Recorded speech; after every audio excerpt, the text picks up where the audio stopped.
Sometimes we think that it's easier to make war than to work to prevent it or to clean up after it. The military is a major player in terms of environmental outcomes. The environment is war's silent casualty.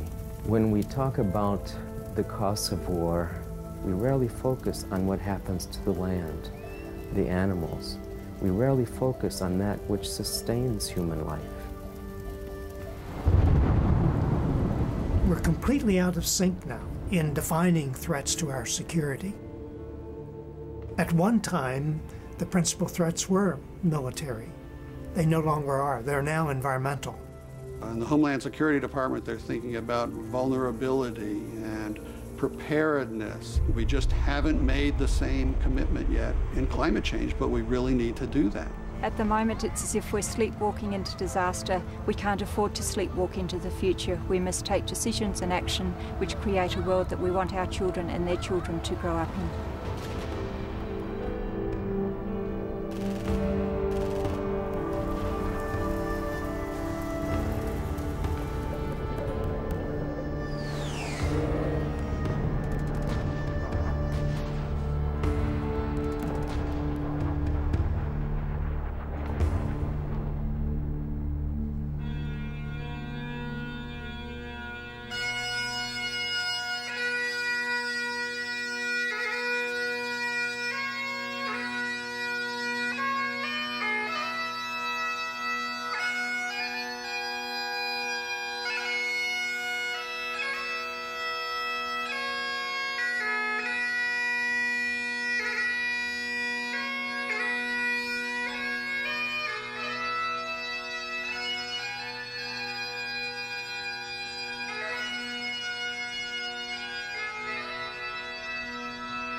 War has changed much over the centuries, yet our perception of war has changed little.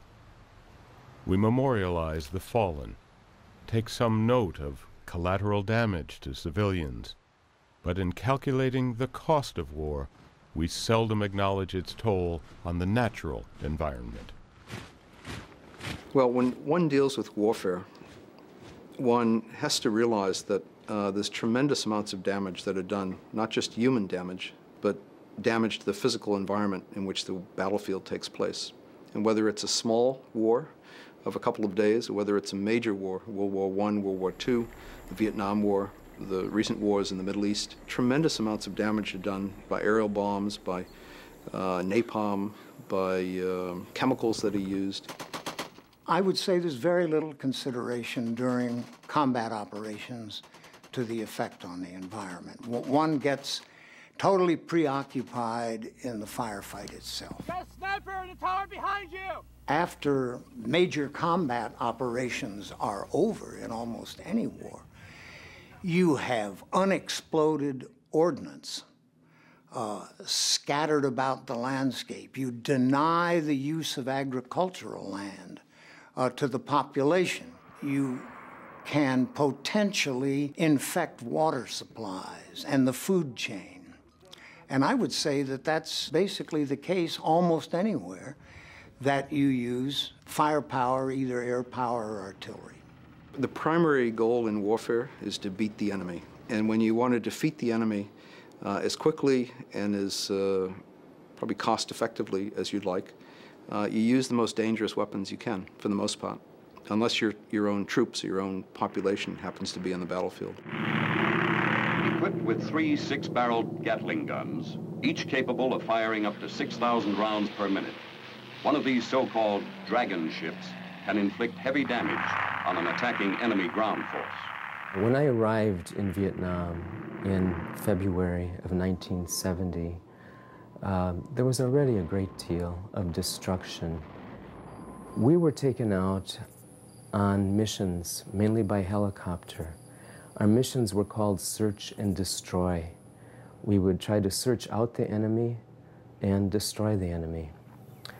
In the Cu Chi area, there were innumerable tunnels, and usually we would try to blow these tunnels up with C4 explosives. And we seldom saw the enemy. We tried to destroy the earth that concealed and sustained the enemy. I often wonder if our struggle is not against human beings, but against the earth that sustains them. We've become experts in blowing the earth up, using bombs, artillery, mortars, C4, gunships, napalm to reduce the earth to ashes.